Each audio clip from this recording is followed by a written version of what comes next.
আলিফ লাম মিম যালিকাল কিতাবু লা রাইবা ফীহি হুদাল লিল মুত্তাকিন الذين يؤمنون بالغيب ويقيمون الصلاة ومما رزقناهم ينفقون আল্লাহ রাব্বুল আলামিন বলেন মুত্তাকি তারা যাদের কিছু গুণাবলী আছে এর মধ্যে একটা গুণ হলো ওয়ামিম্মা রাযাকনাহুম ইউনফিকুন আমার দেওয়া রিজিক থেকে তারা আমার রাস্তায় খরচ করে। আল্লাহ রাব্বুল আলামিন স্মরণ করিয়ে দিয়ে বলেন বান্দা তোর কাছে যা আছে মনে করবি না এটা তোর, আমি আল্লাহ দিয়েছি কিছু সময়ের জন্য এখান থেকে তুই আমার নির্দেশ মোতাবেক আমার মনোনীত পথে খরচ কর। আল্লাহ রাব্বুল আলামিন অন্য আয়াতে আরো বলেন ওয়ানফিকু মিম্মা রাযাকনাকুম মিন ক্বাবলি আন ইয়াতিয়া আহাদাকুমুল মাউত আসার আগে আমার দেওয়া রিজিক থেকে আমার রাস্তায় খরচ করো। সেই জন্য আমি আবারও আপনাদের কাছ থেকে একটু আওয়াজ করে উত্তর চাইব, আমার আপনার কাছে যা যা আছে সবগুলোর মালিক কে? আসলে মালিক যিনি তার অনুমতি সাপেক্ষেই খরচ করতে, তার নির্দেশিত পথেই খরচ করতে হবে। আজকে আমাদের যেমন আমদানি ঠিক নাই তেমন আমাদের রফতানিও ঠিক নাই, না থাকার কারণে বহু অশান্তি। মুহতারাম হাজরিন, তাই আসুন আমদানির ক্ষেত্রে সুদ ঘুষ চুরি ডাকাতি কোনো কিছু আশ্রয় নেওয়া যাবে না, মাপে বেশি আনা যাবে না, কম দেওয়া যাবে না। আবার ঠিক তেমনি ভাবে খরচ করার ক্ষেত্রেও গান বাজনা সহ কোনো রকমের কোনো ধরনের হারাম কাজে কোনো টাকা পয়সা খরচ করা যাবে। আল্লাহ আমাদেরকে বাঁচার তৌফিক দান করুন, সবাই বলি আমিন, আরো জোরে বলি আমিন। তাহলে যারা মুবাজ্জিরিন যারা আছে, যারা গুনাহের কাজে টাকা পয়সা খরচ করে, গুনাহের কাজে টাকা ব্যয় করে, তারা আল্লাহর বন্ধু না শয়তানের ভাই? তাই না? তারা আল্লাহর বন্ধু না শয়তানের ভাই? তাহলে শয়তানের ভাই। এবার একটু যদি হিসাব করেন তাহলে দেখেন আমরা অনেক গর্ব করে বলি যে আমরা ধর্মপ্রাণ মানুষ, বাংলাদেশের মুসলমান, আমরা খুব ধার্মিক, আমরা ধর্মপ্রাণ। কিন্তু একটু ভালোভাবে বিতর্কতভাবে যদি একটু খোঁজ নিয়ে দেখেন, একটু যদি পর্যালোচনা করা হয় তাহলে দেখা যাবে আমরা কতজন শয়তানের ভাই হয়ে বসে আছি, কতজন শয়তানের ভাই হয়ে বসে আছি। এই জন্যে আল্লাহ রাব্বুল আলামিন আমাদেরকে এই নীতিমালা দিয়েছেন। দেখেন আল্লামা মুফতি শফি রহমাতুল্লাহি আলাইহি তাফসীরে মাআরিফুল কোরআনের ভিতরে লিখেছেন দুইটা জিনিসকে পৃথিবীর স্তম্ভ বলা হয়। দুইটা জিনিসকে পৃথিবীর স্তম্ভ বলা হয়। এক নাম্বার টাকা পয়সা, মাল দৌলত, আরেকটা হলো মহিলা বা নারী। এই দুইটা জিনিস পৃথিবীর স্তম্ভ। আবার যদি লক্ষ্য করা হয় তাহলে দেখা যায় যে যত অপরাধ সংগঠিত হয়, যত অন্যায় সংগঠিত হয়, সকল অন্যায় এই দুই জিনিসের কারণেই সংগঠিত হয়। ঘুরায়া ফিরায়া এই দুই জিনিসের কারণেই বড় সংগঠিত হয়। এই কারণে আল্লাহ রাব্বুল আলামিন এই দুই জিনিসের আমদানি এবং রফতানি দুটোটার ব্যাপারেই আল্লাহ রাব্বুল আলামিন নীতিমালা দিয়েছেন। বিশ্ব নবী রাহমাতুল লিল আলামিন হাদিস শরীফে ঘোষণা করেছেন, আদ-দুনিয়া হুলওয়াতুন খাদিরান ওয়া ইন্নাল্লাহা মুস্তাখলিফুকুম ফিহা ফায়ানজুরু কাইফা তা'মালুন ফাত্তাকুদ-দুনিয়া ওয়াত্তাকুন-নিসা ফাইন্না আউওয়ালা ফিতনাতি বানি ইসরাঈল কানাত ফিন-নিসা। আল্লাহ নবী বলেন উম্মত দুনিয়াটা বড় সরল শ্যামল, বড় সুমিষ্ট, মন চায়, আকর্ষণ হয়, মনকে ওই দিকে ধাবিত করে, ওই দিকে যে মন দৌড় দিতে চায়। আমার ভাইয়েরা, আল্লাহ নবী বলেন আর এমনই দুনিয়াতে ওয়া ইন্নাল্লাহা মুস্তাখলিফুকুম ফিহা, আল্লাহ রাব্বুল আলামিন তোমাদেরকে এই পৃথিবীতে প্রেরণ করে পরীক্ষা করতে চান তোমরা কি আমল করো, কি করো। অতএব আমার নবী বলেন ফাত্তাকুদ দুনিয়া, তোমরা দুনিয়াকে ভয় করো, দুনিয়ার ব্যাপারে সাবধানতা অবলম্বন করো। ও মুসলমান, দুনিয়ার পিছনে পড়ে আল্লাহর বহু বান্দা দুনিয়াতে বহু বহু মানুষ অপদস্থ হয়েছে, লাঞ্ছিত হয়েছে, অপমানিত হয়েছে, জাহান্নামী হয়ে দুনিয়া থেকে বিদায় গ্রহণ করেছে। আমার বন্ধুরা, এই জন্য আল্লাহ রাব্বুল আলামিন যেমন দুনিয়ার মুজাম্মাত, দুনিয়ার খারাপির কথা বর্ণনা করেছেন, দুনিয়াকে সামান্য বলেছেন, দুনিয়াকে কম দামি বলেছেন। বাল তুসিরুনাল হায়াতাদ দুনিয়া ওয়াল আখিরাতু খায়রুন ওয়া আবকা। দুনিয়া হলো কম দামি, আখিরাত হলো বেশি দামি। রব্বি কারীম বলেছেন দুনিয়া কম দামি, আখিরাত বেশি দামি। আমার নবী বলেছেন দুনিয়া মরা জানোয়ারের মতো অনেক অনেক কম দামি। ও মুসলমান, এই জন্য যাতে করে দুনিয়ার প্রতি মহব্বত কম হয়। আবার আল্লাহর নবী বলেছেন আমার উম্মত বেশি বেশি করে কবর জিয়ারতে যাও, উম্মত কবর জিয়ারতে যাও, কবর জিয়ারতে যাও। এই জন্য কবর জিয়ারতে গেলে মরণের কথা স্মরণ হবে, দুনিয়ার মহব্বত তোমার কম হবে।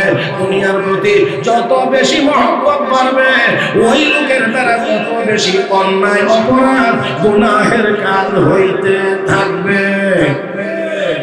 যত বেশি মহব্বত হবে তত বেশি অন্যায় অপরাধ হইতে থাকবে।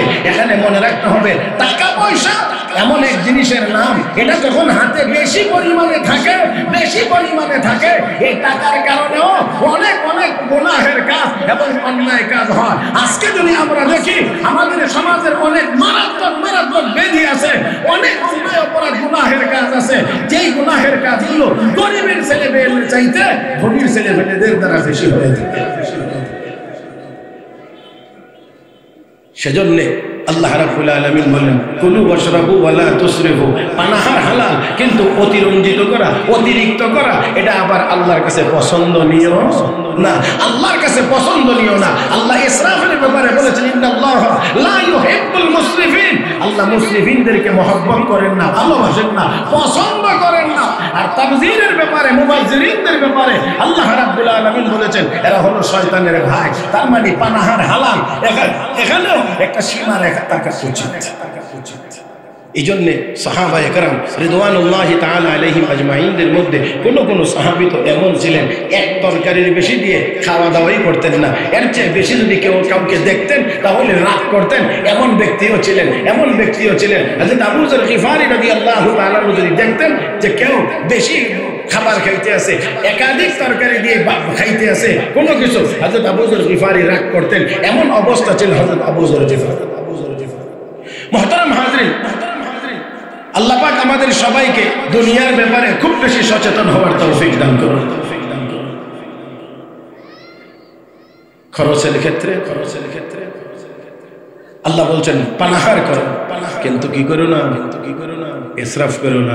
আবার বলছেন এই আয়াতের মধ্যে তাবযীর করো না, কারণ মুবাযযিরিনরা শয়তানের ভাই। তাহলে আমরা কি ওই শয়তানের ভাই হব না? মুহতারাম হাজরিন, আল্লাহ রাব্বুল আলামিন তাই আয়াতের ভিতরে রব্বে কারীম বলেন তোমরা তোমাদের হক আদায় করো, নিকটতম আত্মীয় স্বজনদের হক দাও, মিসকিনের হক দাও, এবং যারা মুসাফির আছে তাদের হক দাও। আমি আগেই বলেছিলাম যে আল্লাহ রাব্বুল আলামিন বলেছেন যে যারা চায় না তাদের হক তোমাদের উপরে আছে, আর এই হক যারা আদায় করে তারা আল্লাহ রাব্বুল আলামিনের কাছে প্রিয় হয়। পক্ষান্তরে যারা তাবযীর করে, শয়তানি রাস্তায় টাকা পয়সা খরচ করে, তারা আল্লাহর কাছে প্রিয় হয় না, বরঞ্চ আল্লাহর কাছে তারা ঘৃণিত হয়। মুহতারাম হাজরিন, একটা ঘটনা আপনাদেরকে ছোট্ট করে শোনাইতে হয়। বিশ্ববিখ্যাত বুজুর্গ আল্লাহর ওলি হযরত রবি ইবনে সুলাইমান রাহমাতুল্লাহি হযরত রবি ইবনে সুলাইমান রাহমাতুল্লাহি আলাইহি হজের জন্য রওনা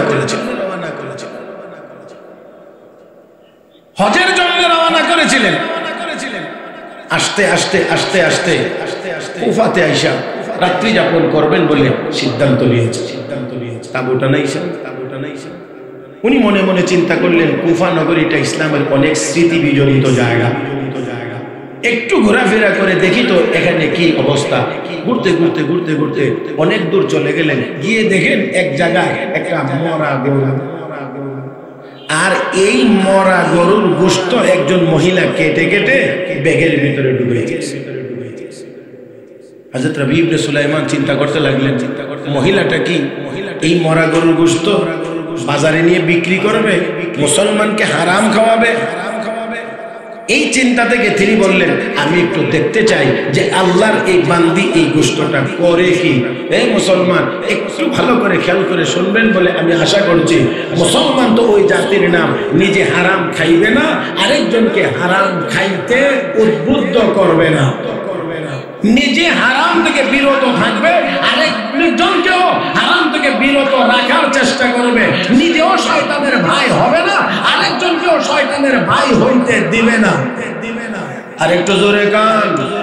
আজকে আমাদেরকে যেমন করে আমদানির ক্ষেত্রে হালাল থেকে দূরে সরাইয়া দেওয়া হয়েছে অনেক সুকৌশলে, ঠিক তেমনি ভাবে খরচের ক্ষেত্রেও আধুনিকতার নামে আমাদেরকে শয়তানের ভাই বানাইয়া দেওয়া হয়েছে, যার কারণে 200 কোটি মুসলমান পৃথিবীতে থাকার পরেও তো আজ কাফির বেঈমানদের সামনে মাথা উঁচু করে দাঁড়াইতে পারি না। তো আসতে বললেন, আর একটু জোরে বলেন না।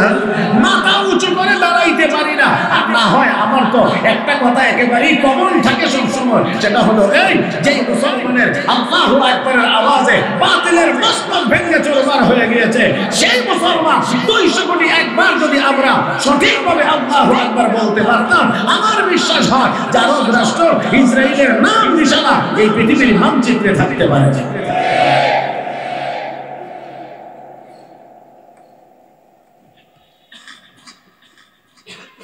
আমদানির ক্ষেত্রে যেমন করে আলেম ওলামারা কিছু বললে কিছু লোক আছে আবার উল্টা কয়, তো মৌলবীরা আমরা পিছনে নিয়ে যাইতে চাই।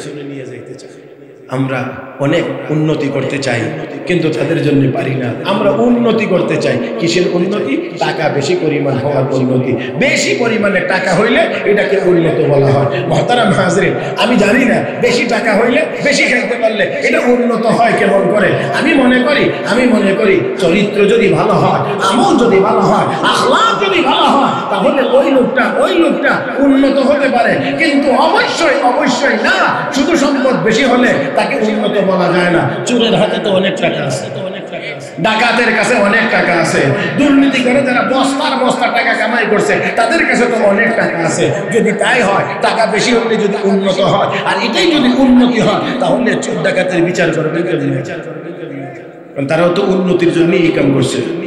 কথা বুঝেন নাই? আমাদের দেশে এক বেচারা তো বলে মরেই গেছে গা। এই বেচারা বলছিল মানে ঘুষ না, ঘুষের নাম বলে স্পিড মানি।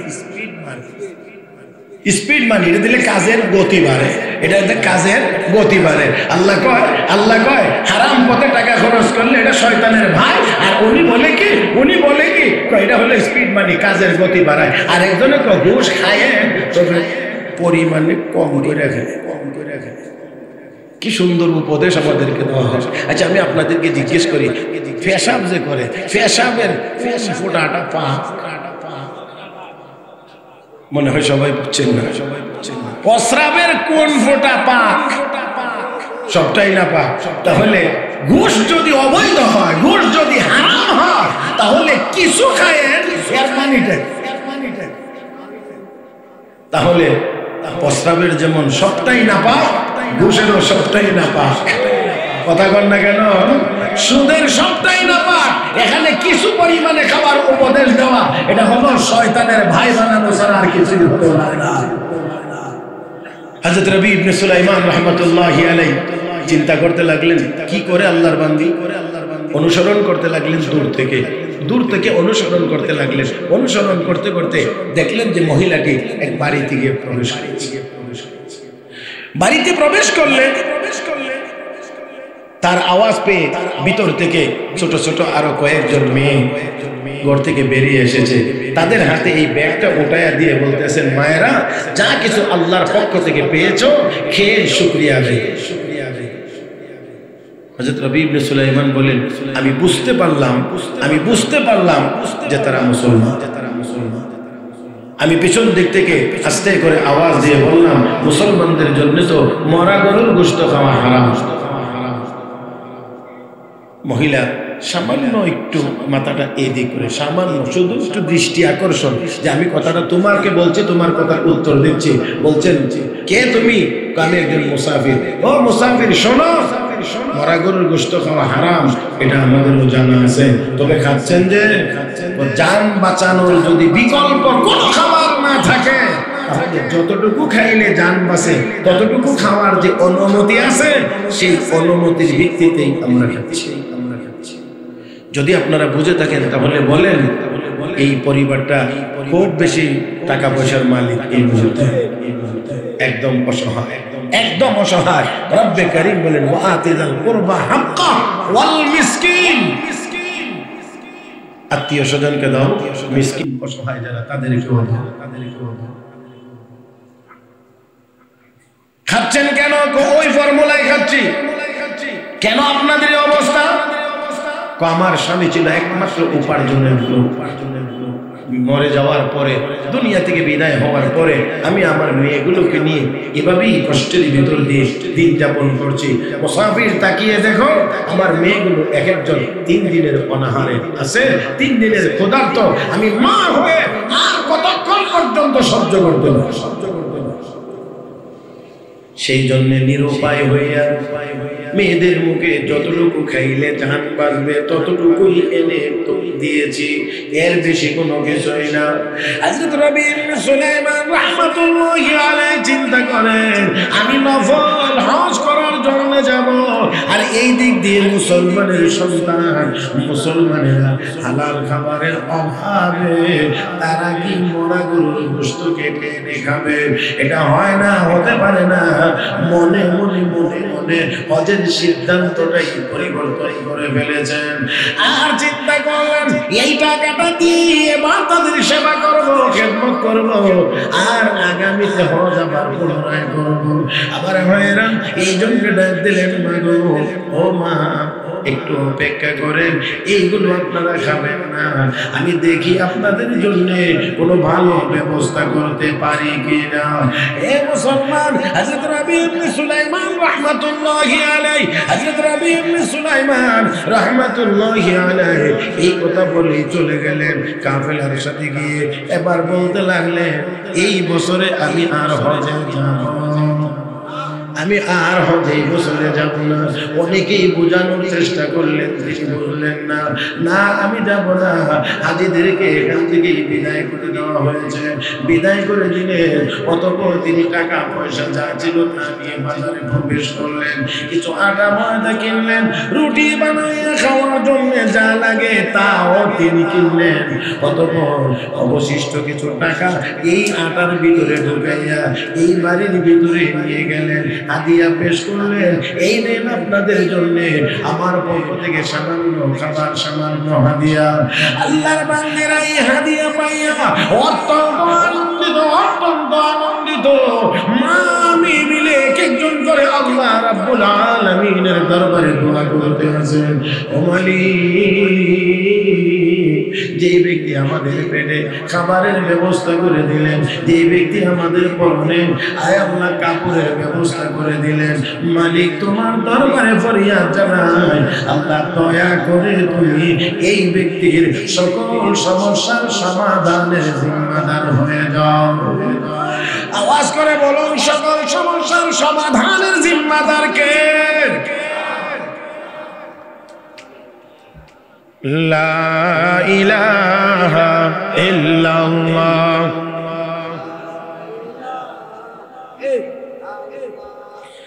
লা ইলাহা ইল্লাল্লাহ,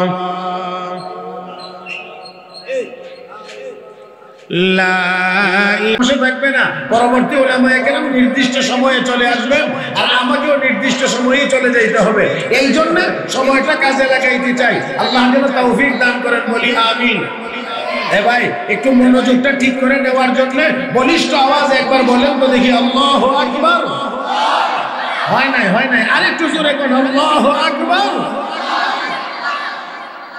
মাশাআল্লাহ, বাস এদিক ওদিক তাকানোর দরকার নাই, যেহেতু মাইক চালু হয়ে গেছে আমরা কথাগুলো শুনতে থাকি। হযরত রাবী ইবনে সুলাইমান রাহমাতুল্লাহি আলাইহি এই দোয়া শুনলেন, আল্লাহ তোমার এই বান্দার সকল সমস্যার সমাধানের জিম্মাদার তুমি হয়ে যাও। মুহতারাম হাজিরিন, এইভাবে করে দোয়া করতে করতে সর্বশেষ ছোট্ট মেয়েটি দোয়া করে, আল্লাহ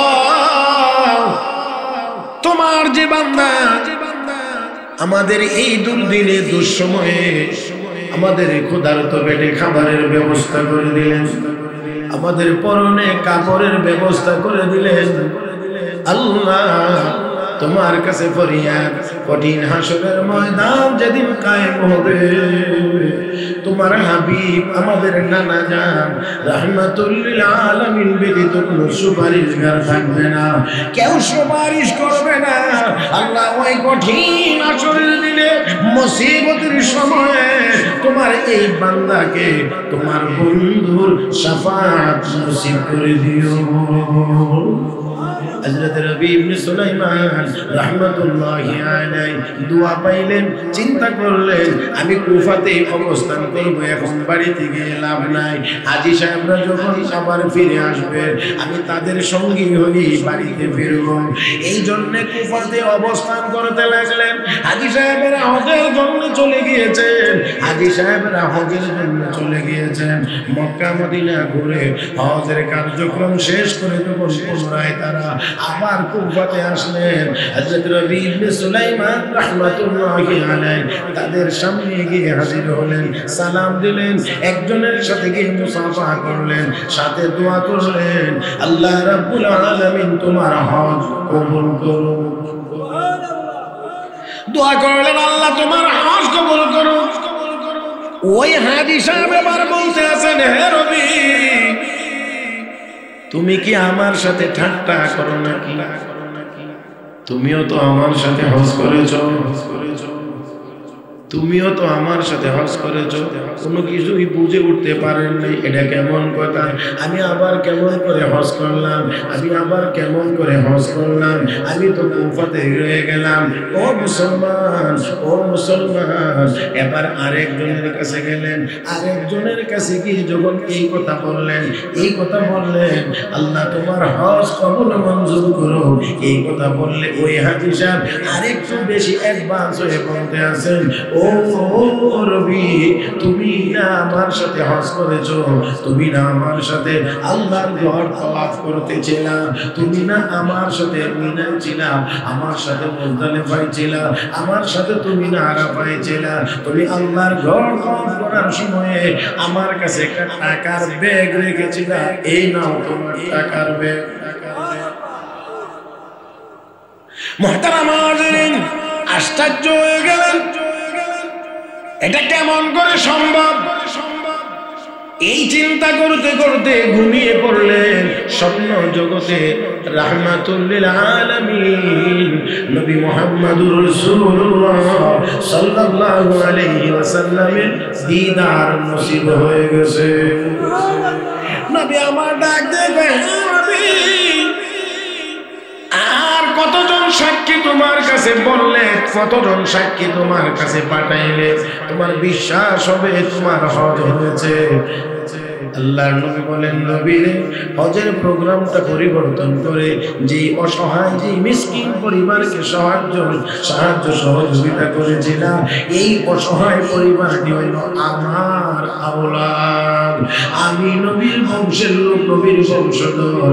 তোমার এই আমলের খবর যখন আমার রওজাতে এসেছে আমি বড় খুশি হইলাম। আল্লাহ রাব্বুল আলামিনের কাছে তোমার জন্য দোয়া করেছি, মহান আল্লাহ তোমার আকৃতিতে একজন ফেরেশতা বানাইয়া তোমার পক্ষ থেকে হজ করাইছে।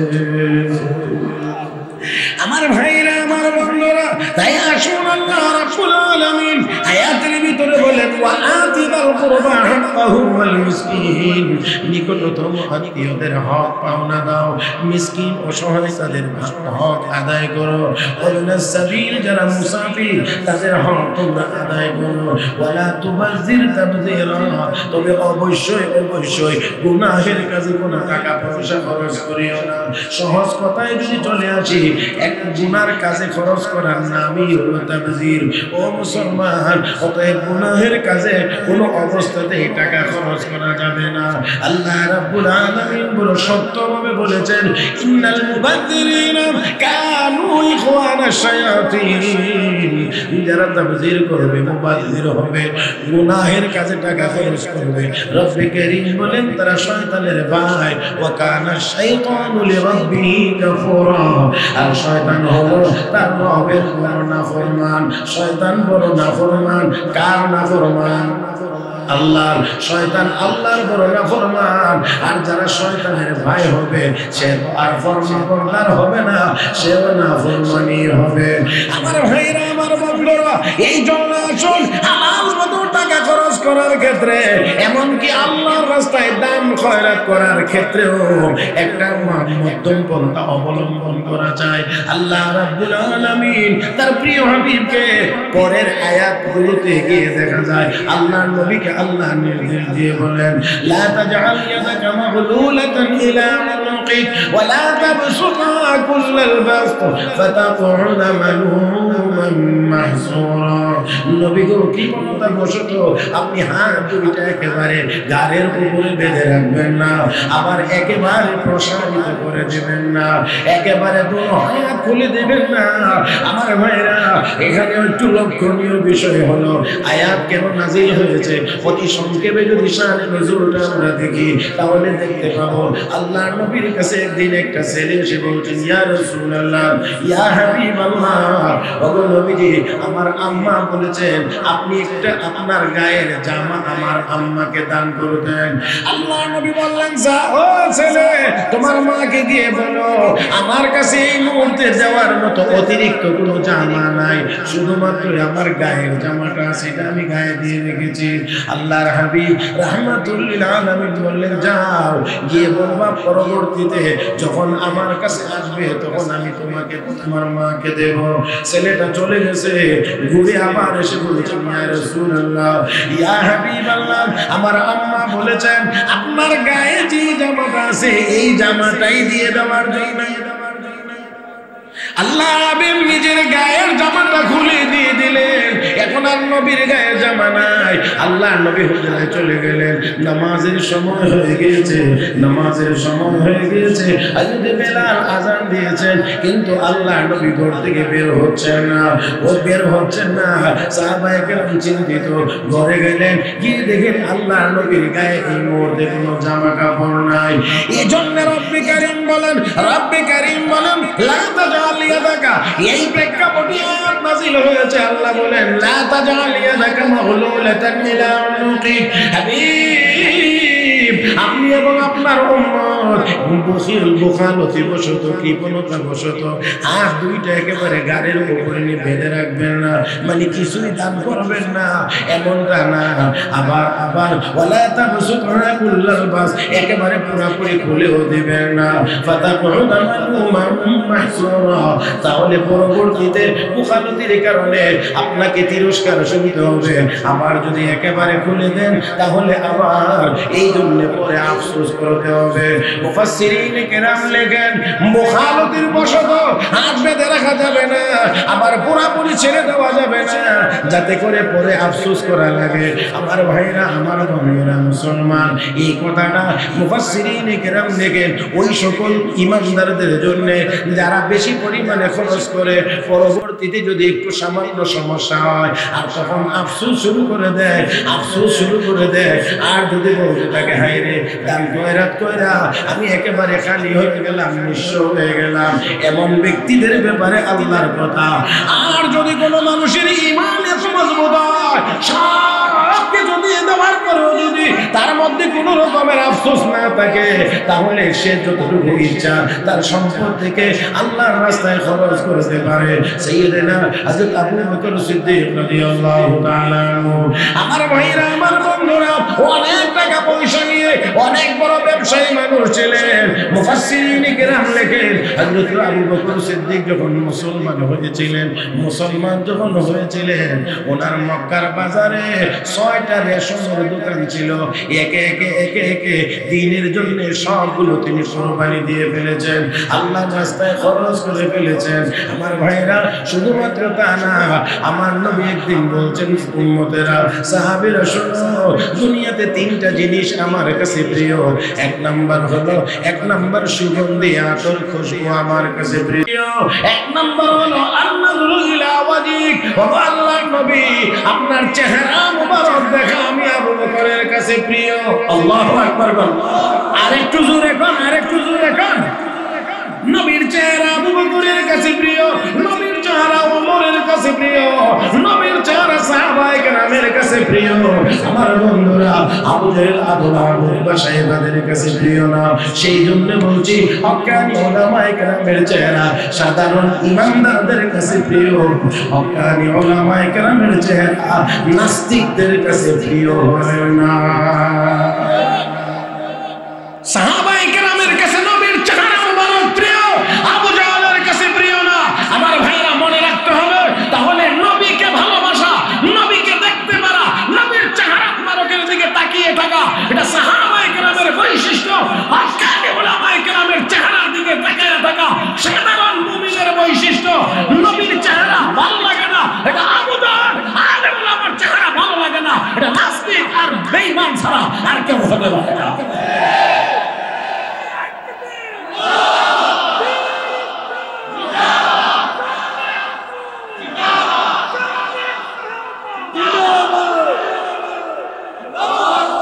আমার ভাইয়েরা, আল্লাহু আকবারটাকে আর একটু বলিষ্ঠ আওয়াজে বলা যাইতো না?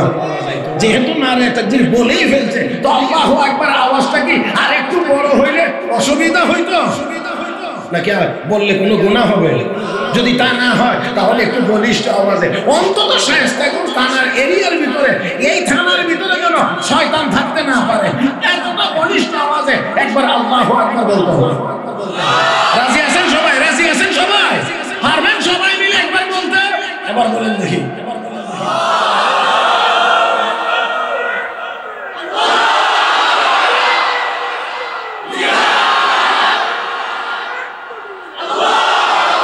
মাশাআল্লাহ। এবার এই শায়েস্তাগঞ্জের তাফসীরটা 80তম।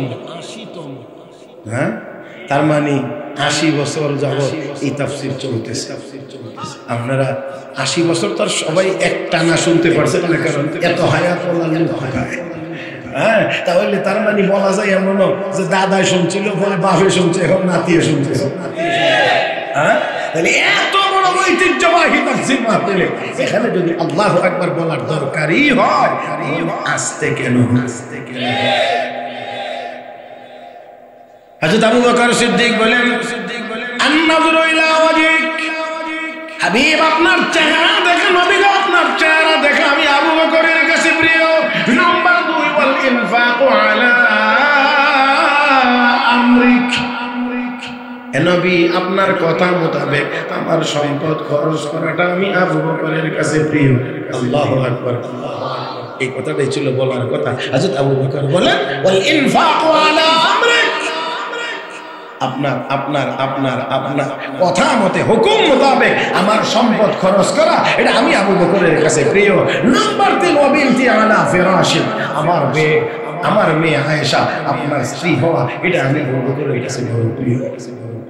আল্লাহু আকবার। দেখেন, একদিন বাবা উসমান ইবনে আবু কুহাফা, উসমান ইবনে আমির, একদিন নবী আবু বকর সিদ্দিককে বলছে, হে বাবা, মানুষ তো টাকা পয়সা খরচ করে এমন মানুষের পিছনে যার কাছ থেকে ভবিষ্যতে কিছু আশা করা যায়, তুমি এমন এক নিঃস্ব ব্যক্তির পিছনে টাকা খরচ করছো। সিদ্দিক আকবর সহ্য করতে পারেন না, বাবার সাথে বাকবিতণ্ডায় জড়িয়ে পড়েছে। রাহমাতুল্লিল আলামিনের কাছে যখন গেছেন, নবী জানতে পেরেছেন, বুঝতে পেরেছেন কি ব্যাপার, বাবার সাথে তর্ক বিতর্কে জড়িয়ে পড়েছো।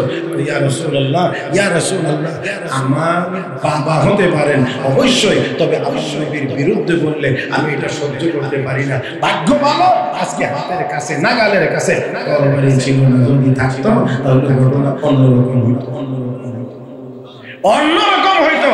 আরে এটা হইল মুসলমান, আর এটা হলো নবীর মহব্বত, এটার নাম ঈমান, এটার নাম ইসলাম। হযরত আবু বকর সিদ্দিক রাদিয়াল্লাহু তাআলা আনহুর ছেলে আব্দুর রহমান ইবনে আবু বকর, বদরের যুদ্ধে হযরত আবু বকর নবীর পক্ষে, আব্দুর রহমান নবীর বিপক্ষে। কথা বুঝেন নাই? হযরত আবু বকর নবীর পক্ষে মাঠে নেমেছেন বদরে, আর আবু বকরের ছেলে আব্দুর রহমান নবীর বিপক্ষে। পরবর্তীতে হযরত আব্দুর রহমান কালিমা পড়ে মুসলমান হয়ে গিয়েছিলেন। মুসলমান হওয়ার পরে একদিন বলছেন, আব্বা একটা কথা বলি। বলে কি? বদরের যুদ্ধে আপনি ছিলেন নবীর পক্ষ হয়ে, আর আমি তখন কাফেরদের সাথে ছিলাম। তবে ওই বদরের যুদ্ধে আব্বা আপনি আমার তরবারির আওতার ভিতরে কয়েকবার এসেছিলেন, কয়েকবার এসেছিলেন, কয়েকবার এসেছিলেন, কিন্তু আমি আপনার উপরে চাইলেই তরবারি চালাইতে পারতাম, চালাই নাই। শুধুমাত্র আপনি আমার জন্মদাতা পিতা, শুধুমাত্র আপনি আমার আব্বা হন, আমার জন্মদাতা পিতা, এই কারণে আমি আপনার উপরে তরবারিটা চালাইতে পারি নাই। সিদ্দিক আকবর জবাব দিয়ে কয়, আব্দুর রহমান তুই আমাকে তরবারি আমার উপরে চালাস নাই, আমি তোর পিতা হই, সেই জন্য আল্লাহর কসম করে বলছি, শোন, তুই যদি আমার তরবারির আওতায় আসতে আর আমি তোর এমন সুযোগে পাইতাম, আল্লাহর কসম অন্য কারো উপরে তরবারি চালানোর আগে তোর উপরে তরবারি চালাইতাম, কারণ সেদিন তুই আমার নবীর বিরুদ্ধে ময়দানে। মুহতারাম হাজিরিন, তাহলে বুঝতে হবে নবীর বিরুদ্ধে গেলে এটা ছেলে হইলেও এটা এই পরিবারের সদস্য থাকে না। কথা কন না কেন? আরেকটু জোরে কন। এটা সব পরিবারের সদস্য থাকে না। আল্লাহ এবং আল্লাহর রাসূলের বিরুদ্ধে যদি চলে যায়, বাবা হতে পারে কিন্তু মুসলমানের পরিবারের সদস্য হতে পারে না। সাইয়েদনা হযরত নূহ আলাইহিস সালাতু ওয়াস সালাম ছেলেকে বলছিলেন, ইয়া বুনাইয়া কাম মা'না ওয়া লা তাকুম মা'আল কাফিরিন, হে ছেলে কালেমা পড়ে স্টিমারে ওঠ, কাফেরদের সঙ্গী হইস। ক্বালা সাআওয়ি ইলা জাবালি ইয়াসিমুনি মিনাল মা, ক্বালা লা ইয়াসিমাল ইয়াওমা মিন আমরিল্লাহি ইল্লা মান রাহিম ওয়া হালা বাইনাহুমাল মাওজু ফাকানা মিনাল মুগরাকিন। হে বাবা কালেমা পড়ে উঠ, নৌকায় নইলে বাঁচবে না। আব্বা বলেন কি? আরে টিলায় যাব, ওইখানে পানি যাবে না, আমি ওইখানে গিয়ে মোকাবেলা করবো, বন্যা মোকাবেলা করে। হ্যাঁ, আমাদের দেশেও তো কয় না, আমরা বন্যা মোকাবেলার জন্য প্রস্তুত। হ্যাঁ, বন্যা বলে মোকাবেলা করবে। বন্যার পানি কার হুকুমে আসে? তুমি কার মোকাবেলার জন্য নামতে চাও? সাবধান, সাবধান, এই জাতীয় শব্দ পরিহার করতে হবে। আমাদের দেশে এরকম অনেক শ্রেণী, মানে কোন জায়গায় কোনটা, এটাও আমাদের অনেকের খুব বেশি একটা দিশা দিশা। কোথায় বলতে হবে কোনটা, কোথায় লিখতে হবে। এক সময় দেখলাম শিক্ষা প্রতিষ্ঠানে লেখা থাকতো, শিক্ষার জন্য আসো, সেবার জন্য বেরিয়ে যাও। কিসের জন্য আইতো? শিক্ষার জন্য আসো, তো শিক্ষার জন্য আইতো কোন জায়গা? শিক্ষা প্রতিষ্ঠানে। তো শিক্ষা প্রতিষ্ঠানে গেইটে বা ওয়ালে লেখা থাকতো, শিক্ষার জন্য আসো, সেবার জন্য বেরিয়ে যাও। এখন দেখি এই লেখা বাসের হিসাব, তাও আবার ইংরেজিতে লেখা। কথা বলছেন না? দেখেন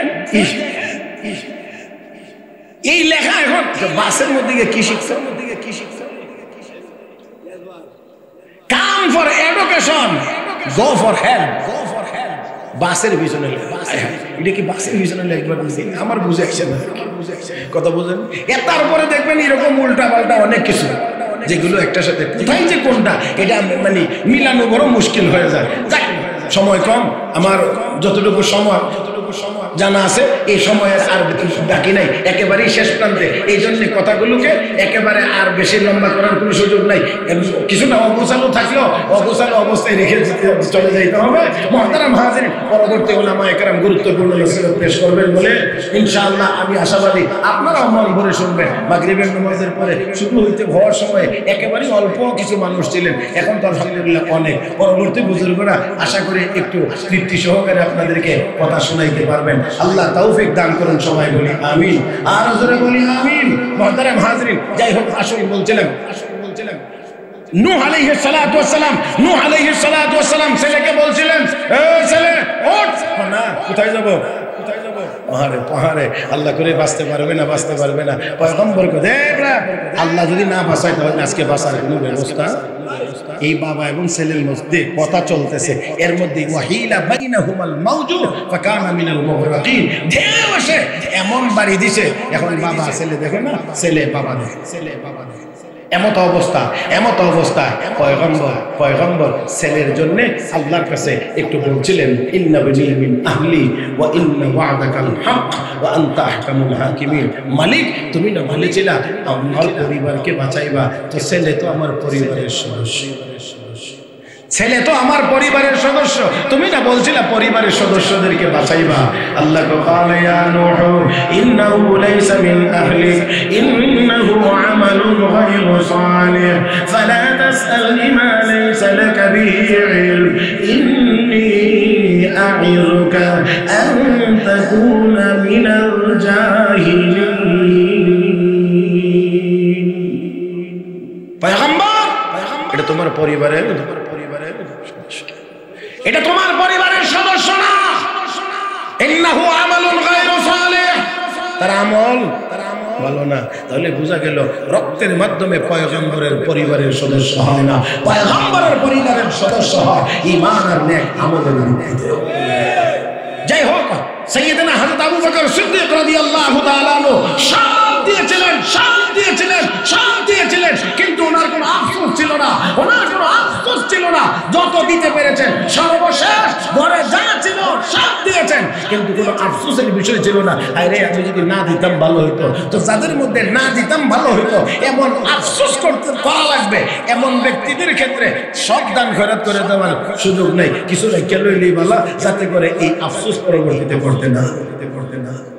কথা বুঝেন নাই? এই জন্য আল্লাহ রাব্বুল আলামিন বলেন, লা তাজআল ইয়াদাকা মাগলুলাতান ইলা উনুকিক ওয়া লা তাবসুতহা কুল্লাল বাসত ফাতাকউদা মালুমান মাহসুরা। হাবিব, আপনি একেবারে হাত বেঁধে রাখবেন না, আবার হাত একেবারে খুলেও দিবেন না, যাতে করে না দেওয়ার কারণে, হাত বেঁধে রাখার কারণে আপনাকে মালামতের শিকার হতে না হয়, আপনি তিরস্কারের সম্মুখীন না হন, আবার একেবারে ছেড়ে দেওয়ার কারণে যাতে পরবর্তীতে আফসোস করতে না হয়। এটা আসলে আল্লাহর নবীকে দিয়ে উম্মতকে উদ্দেশ্য, মানে উম্মতেরা মানে খরচ করার ক্ষেত্রে, দ্বীনি কাজে খরচ করার ক্ষেত্রেও তোমার সুন্দর একটা নিজাম এবং শৃঙ্খলার সাথে দেওয়া চাই। মুহতারাম হাজিরিন, আসুন আলোচনার শেষ পর্বে আবারও শেষ পর্যায়ে শেষ কথাই বলতে চাই, সেটা হলো রব্বে করিমের ঘোষণা হলো যে তোমরা কোনোভাবেই অপচয় করিও। আর এই অপচয় তাবযীরের কথা হলো গুনাহের কাজে যত অল্পই দেন না কেন এটাই তাবযীর, যারা করবে তারাই মুবাযযির, আর এই কাজ যারা করবে তারা শয়তানের, কথা কয় না, শয়তানের ভাই। আমরা শয়তানের ভাই হইতে চাই না। অত্যন্ত সুকৌশলে আজ মুসলমানদেরকে শয়তানের ভাই বানায় দেওয়া হয়েছে। ঘরে ঘরে, পকেটে পকেটে বাদ্যযন্ত্র ঢুকায় দেওয়ার মাধ্যমে, অত্যন্ত সুকৌশলে সুদের মাধ্যমে মুসলমানদেরকে হারাম আমদানিতে বা হারামে জড়িয়ে দেওয়া হয়েছে। ঠিক তেমনি ভাবে গান বাজনার বিনোদনের নামে হাজার হাজার টাকা আমাদের কাছ থেকে খরচের মাধ্যমে, গুনাহের লাইনে খরচের মাধ্যমে, তাবযীরের মাধ্যমে আমাদেরকে শয়তানের ভাই বানায় দেওয়া হয়েছে।